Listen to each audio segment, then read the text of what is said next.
Good YouTube, Quinn Wade with that instant basketball analysis on James, Aim, Harden, the bearded one.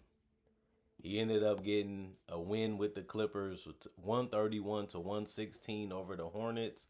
The Hornets are now 4-12 and 3-5 at home. The Clippers are 5-11 and 2-6 on the road, and they got off to a great start, 38 to 30 in the first quarter for the Clippers. They lost the second quarter though, 27 to 24. They won the third quarter, 34 to 25, and they won the fourth quarter, 35 to 34 to blow out the Hornets. In this game, they led all of it really, and the Hornets just couldn't get in. They couldn't make a run to be able to win it or make it more competitive because the Clippers was all on them. John Collins did a good job finishing at the rim and hitting a three. He went 1 of 4 from three and 4 of 10 from the field. With finished with 10 points. He only played 26 minutes. He also had 7 rebounds of steal. He did also get in foul trouble. That was one of the reasons why he didn't play a lot of minutes with 5 personals, but he didn't foul out. He was a +6 and plus minus. Vika Zubac was finishing with the left, the right, and finishing in the paint with those hooks or the layups. 30 minutes for him, 18 points, 9 to 12 from the field, 9 rebounds, 6 assists, 1 turnover, 1 block. 2 of his rebounds was offense, so 1 personal foul and a +17 and plus minus for him. But the show of the day was James Harden just completely destroying the Charlotte Hornets' hopes and dreams of winning this game. He ended up playing 35 minutes, which was the most on the team. You wouldn't even tell that he's as old as he is the way he's been playing and the way they've been using him and the way they've been needing him. And he delivered today. 55 big points, 17 to 26 from the field, 10 of 16 from three. That's really impressive. And then he also went 11 to 14 from the free throw line. But to be honest, they needed every single one of those buckets to secure this victory, and he delivered. So they happy with that result. 3 rebounds, 7 assists. He only had 2 turnovers. We know that he can turn the ball over a lot, but he didn't do that much, even though he had the ball in his hands a ton in this game. 1 steal, 1 personal foul. One of his rebounds was offensive. He was a +22 and plus minus. What a great performance, a memorable one, even in the future from James, Aim, the bearded one, Harden. Chris Dunn, 27 minutes, 6 points. At the end of the day, he was the only guy that not scoring double figures in points for the starters, but he did go 3 of 5 from the field and took all good shots, even the ones that he missed. So you happy with that? He also had 2 rebounds and 6 assists with no turnovers, 1 steal, 1 offensive rebound, and also 1 personal foul was a +8 and plus minus. And then Kobe Sanders started. He played 30 minutes. He had 11 points. He was 3 of 7 from the field, 1 of 4 from three, and 4 of 4 from the free throw line. 1 rebound, 2 assists, 1 steal, 2 personal fouls, and a +16 and plus minus for him. You just happy that he was able to play his role defensively and offensively, and that's all you can really ask a player of his caliber to do. And the double figures really did help, this game and this lineups that he was out. So it just made sense for him, to start for this game because they need some production off the bench. They didn't get too much of it, and he didn't have that big of a night, but he fit right into what they was doing on both ends of the court, no matter what lineup he was out there with, and ended up working out for the Clippers starting him today. Nicholas Batum was real good. He had played 19 minutes. He ended up going 3 of 4 from three, so he finished with 9 points. He attempted no free throws. He had 3 rebounds and 2 steals. One of his rebounds was offensive. He also had a personal foul, was a +18 and plus minus. Tell for 3 minutes. He only had a steal, and he finished with a 1 personal foul, was a -9 and plus minus. Brook Lopez splash mountain. 15 minutes for him. He had 11 points. They kept giving him room, and he was just letting that thing fly no matter how far he was away from that three-point line. But he did score outside of the three-point line, too, because he scored inside the three-point line. 4 of 10 from the field for him, 3 of 7 from three. He also had 1 rebound, 1 assist, and a block. 2 personal fouls, a +7 and plus minus. Yankic, 3 minutes, 0 of 2 from the field. 2 rebounds, all of them was all offensive. 1 personal foul, a -9 and plus minus. Christopher Emmanuel Paul, CP3, Chris Paul, 23 minutes, 3 points, 1 of 5 from the field, 1 of 3 from three, 0 of 1 from the free throw line. But the offense hasn't been what he's been great at this season when it comes to scoring. But he did get 8 assists with only 1 turnover. That was good. And also got 4 boards. One of his rebounds was offensive. He only committed 1 personal foul in those 23 minutes. He was a +1 and plus minus.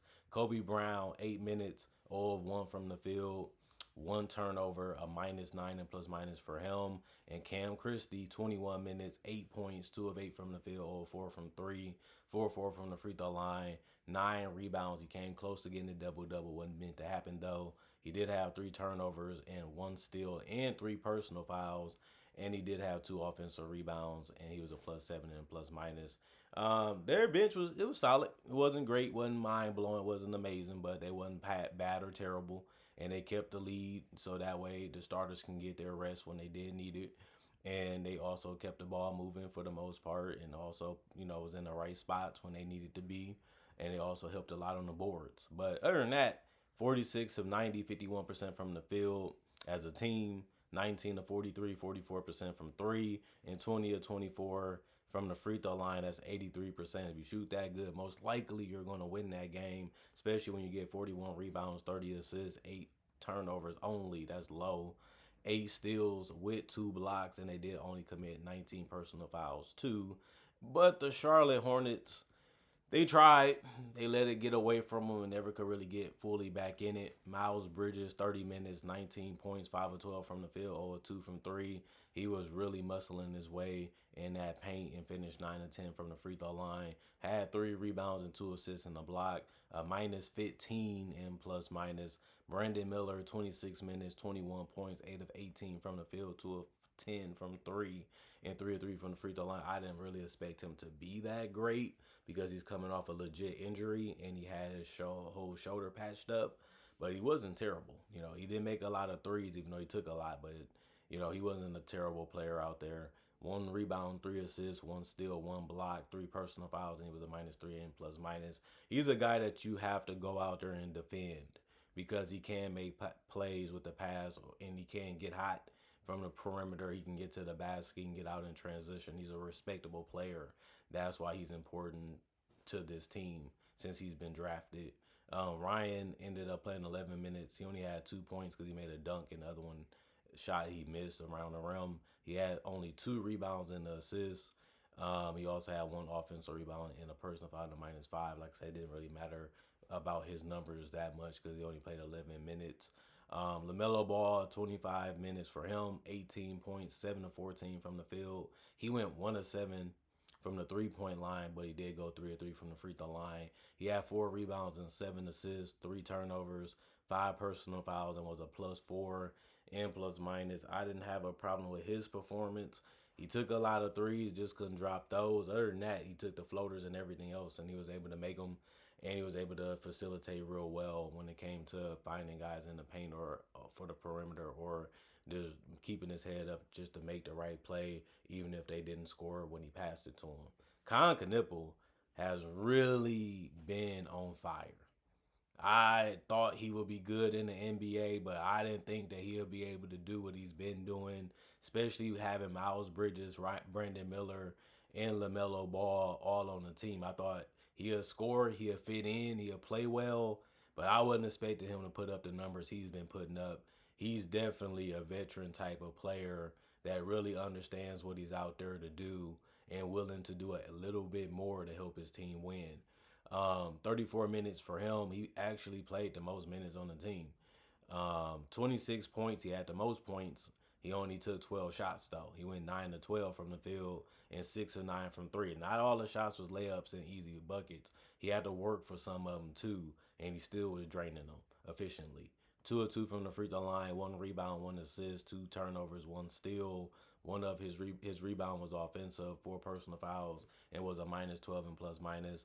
Drew Peterson, 9 minutes. He was 0 of 2 from the field, 1 rebound, 1 steal, 1 personal foul, +4 and plus minus. Musa, 25 minutes, 6 points, 2 of 4 from the field, and also went 2 of 4 from the free throw line. But he also finished with 7 rebounds and an assist. No turnovers, but he did have 3 personal fouls, and 3 of his rebounds was offensive, and he was a -12 and plus minus. Mason Plumlee, 12 minutes for him.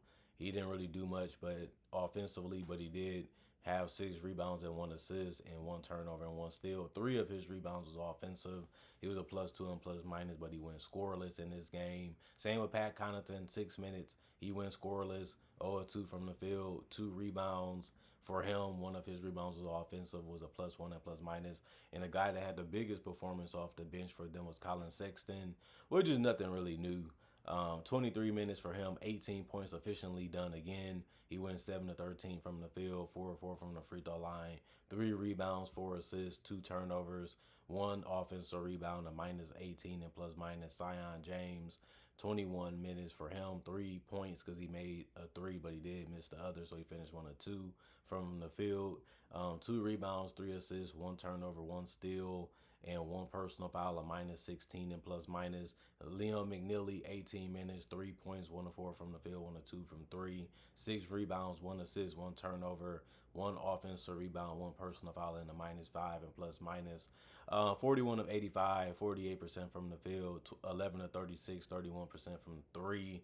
They shot too poorly there. They needed the extra buckets to go down, even though they did shoot more free throws by 2.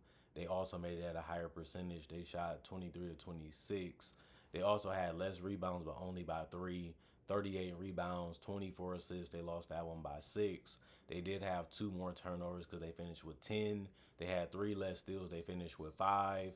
And they both teams was tied with 2 blocks in this game. And they did commit 1 more personal foul. They had 20 compared to the 19. The Clippers, man, they really had it going.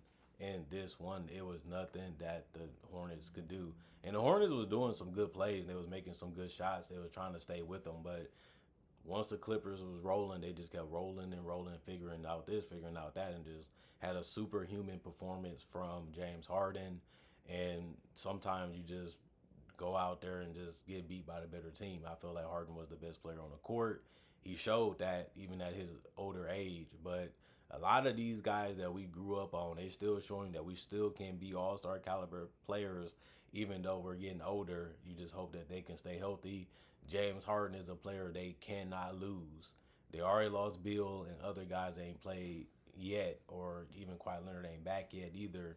They can't lose Harden because he can do things like this, and he can still command the offense, command attention, and play the game the right way, and make the right decisions for the most part. So he's a huge part of this team. They know that, so they got to keep him ready because he can have games like this where they might lose, they might win, but he can go for 30-plus points, get the assists, and get the rebounds, and find a way to keep his teammates involved, and they can also do their thing here and there, and it can be a winning formula. James Harden is a winning player. He might not have won a championship. He might never been to the finals as the guy, but he is one of the best players we have ever seen when it comes to playing the game of basketball, and that much we can't take from him. Other than that, comment, like, subscribe, share, hit the notification bell to get the analysis when it first comes out. Also make conversation videos just like this, but about various NBA only topics. I also do breakdowns of real footage of legends, current legends, rookies, and also future stars, and also my draft and draft coverage. Other than that, I got 4,000 plus videos already on my channel that you can watch right now, and it's all for free. And I try to make videos every day and throughout the day to give y'all something to watch and look forward to when it comes to basketball and NBA content. Not only that, thanks for watching, thanks for the support, thanks for the love, thanks for respecting me and my analysis and how I go about making my videos. Thanks for the appreciation of that. Other than that, y'all stay blessed up, y'all stay good. Peace. And I'll see y'all hopefully today with more analysis.